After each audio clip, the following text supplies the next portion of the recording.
CDC Director Rochelle Walensky, and you heard Bianca talk about this, is acknowledging now the agency's poor messaging when it comes to the Omicron surge. She told the Wall Street Journal recently that she should have made it clearer to the public that new rules and guidelines were subject to change and that the nature of the fight against COVID had shifted again. Let's talk about this and much more and welcome in Trump-endorsed candidate for governor in Arizona, Kari Lake. Kari, great to see you again. Hi, John. Great to see you, too. A little easier to hear you and understand each other now without the winds blowing out there in Florence, Arizona, but it was great to see you there. I mean, you had quite the entourage. I mean, I joked with you that maybe it wasn't a Donald Trump rally, maybe it was a Kari Lake rally. But let's talk about this. Now, wait a minute. Let's not. I know. I'm kidding. Okay. But let's You know what? But Arizona loves President Trump. And, I think people, when they don't understand that, is because they've been persuaded by the lying media that people don't like him, and everyone loves President Trump. I think we had 50 or 60,000 there. The miles-long wait to get in to that event was telling of how deep his support is. It goes right down to the bone. It's very deep. You know what I loved about, too, that drive-in is that in Arizona, you guys have gun ranges. You can just pull over on the side of the road if you feel the need. And, there it's one of the unique things I learned out there on my trip. But anyway, let's go back to Rochelle Walensky here in the pandemic, because you can feel it and sense it when you're in Arizona, like when you're in Florida or Texas and one of these free states. There was a right way and a wrong way to deal with this pandemic. And Rochelle Walensky, like so many others, are being forced to admit that they chose the wrong path.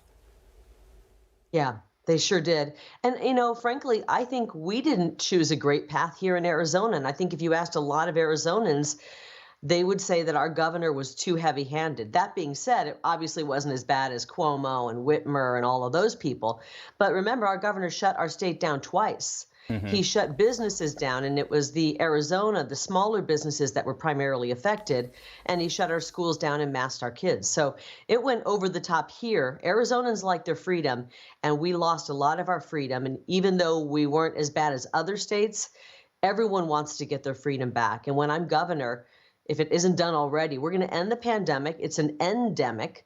And we're going to just live with this virus. Unfortunately, it was unleashed on the world, and we're going to have to live with it like we live with the cold and flu every year. But we're not going to shut our state down again. And we're not going to mask our children and force people to get a swab up their nose every other day to prove that they don't have traces of this virus in them. Mm-hmm. It's outrageous how much control they have over us, and it's going to stop when I'm governor. Now, I'm going to do the opposite of what Paul Begala did and say, what your point is, well taken about Governor Ducey there in Arizona, but you got to credit the people of Arizona who demand this kind of freedom. And that's where it comes from. You go out to eat at restaurants, people don't have that, haze over them that you see in like New York City. Let me see your vaccine card and all this other stuff. It is still a free state, and I think that's a testament to the people of Arizona, maybe not the leadership. But let's also talk about President Biden's poll numbers as well, because they are so bad. And, obviously we see the contrast between the current president and the previous president. When you see these poll numbers, how does it translate to your race in 2022? I mean, obviously there's a difference with the Democrats and Republicans do things, but what do you see when you see these numbers? I want to know who these 33% of people are. Are they living under a rock? I'm seeing it all over. We have events, we have record crowds. People come in, and you would be stunned at how many times somebody comes up and says, I was a Democrat last cycle, I voted for Biden or whoever they say, and I'm now with you because it's been a terrible year. The inflation is killing our family. With a paycheck, you get 26 paychecks a year, and inflation's eating up 2 or 3 of those. People can't afford the basics right now, and we can't afford Joe Biden, frankly, in office. I believe, though, that 33% is high. I think his approval rating is probably down in the teens, to be honest. I don't know if I trust all these pollsters. Yeah. But I think it's helping all Republicans, because we know that the Republican Party is the party of common sense policy. It's the party of policies that put people back to work, that get the economy moving again, that bring your freedoms back. Our policies are the ones that our founding fathers framed this whole beautiful nation on. And they've been castigated by the left and the media. They've tried to tear down conservatives for a long time. And we are new conservatives. We're here to tell people they've been lying to you, and the policies of the conservative movement are the ones that are going to get this country going to its best days ever. And I have a lot of hope for the future.